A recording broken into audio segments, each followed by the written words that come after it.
Bonjour à tous, c'est Edgewan. Aujourd'hui, on se retrouve pour parler du match PSG-Brest avec à la fin une victoire du Paris Saint-Germain 2 buts à 0. Donc c'est très bien pour le PSG de commencer par une victoire cette saison parce que c'est vrai que ces derniers matchs étaient assez compliqués pour eux. Et en plus, c'était le genre de match piège parce que voilà, même si c'était une équipe qui était mal classée, c'est le genre de match où vu que des fois ils ont rien à perdre, ils peuvent jouer. Et d'ailleurs, ça s'est vu comme au début de premier temps parce que Brest a été assez dangereux, ils auraient même pu ouvrir le score. Voilà, à un moment, il y a un joueur de Brest qui s'est retrouvé face au gardien, face à Donnarumma, en face à face, en 1 contre 1. À bout portant, on l'a tiré. Donnarumma, il a fait un arrêt miraculeux parce que celui-là, je pense que très peu de gardiens le sortiraient parce qu'à bout portant comme ça et s'allonger si vite au sol, c'est vraiment un exploit.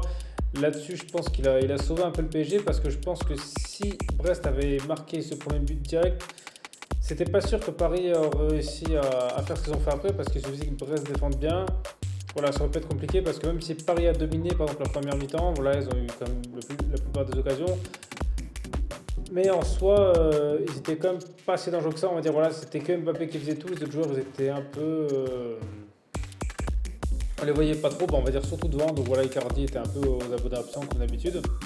Et c'est justement Mbappé qui va ouvrir le score. Voilà, sur une belle frappe, voilà, il va prendre le gardien contre-pied. C'est vrai qu'il en a déjà marqué plusieurs des buts comme ça. Et c'est bien qu'il commence aussi à s'améliorer dans les frappes de loin parce qu'on est souvent habitué à voir Mbappé voilà, qui court vite et puis face à face au gardien. Là, des frappes de loin, c'est un peu plus rare. Donc voilà, c'est bien qu'il étoffe un peu sa panoplie. Et ça a permis au PSG d'ouvrir le score. Et je pense que c'est vraiment ce but qui a tout libéré le PSG et qui leur a permis justement de gérer un peu mieux parce que là, Brest, je pense qu'ils ont pris un petit coup de massue sur la tête et on les a un peu moins vus dès qu'il y a eu l'ouverture du score.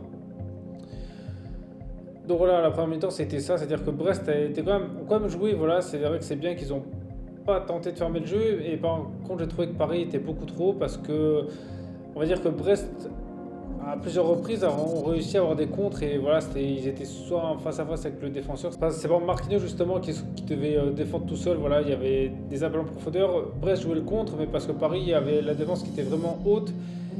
Et c'est assez rare justement de voir le PSG qui font ça parce qu'en général on joue comme ça. Je veux dire, quand on est mené, souvent, voilà, on essaie de jouer comme ça.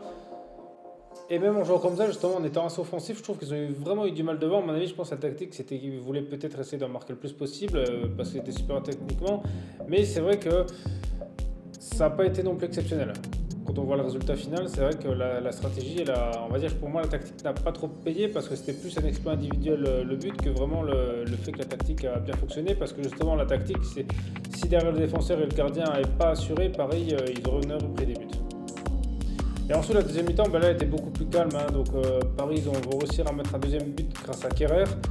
Mais c'était un peu comme la première, c'est-à-dire que là, ils ont vraiment un peu plus géré. Brest, on les a vus beaucoup moins. Voilà, donc à mon avis, je pense qu'ils n'avaient même plus besoin Paris de trop s'embêter. C'est pour ça qu'ils ont un peu géré. Et puis, voilà, ils ont gagné proprement. Mais ils ne sont pas fait peur, voilà, parce qu'il y a des fois des matchs comme ça où ils gèrent, mais ça va pas. Mais là, ils ont quand même réussi à bien se débrouiller. Donc voilà, maintenant il va falloir attendre que Neymar et Messi reviennent, parce que là c'est vrai que je trouve que c'est un peu compliqué.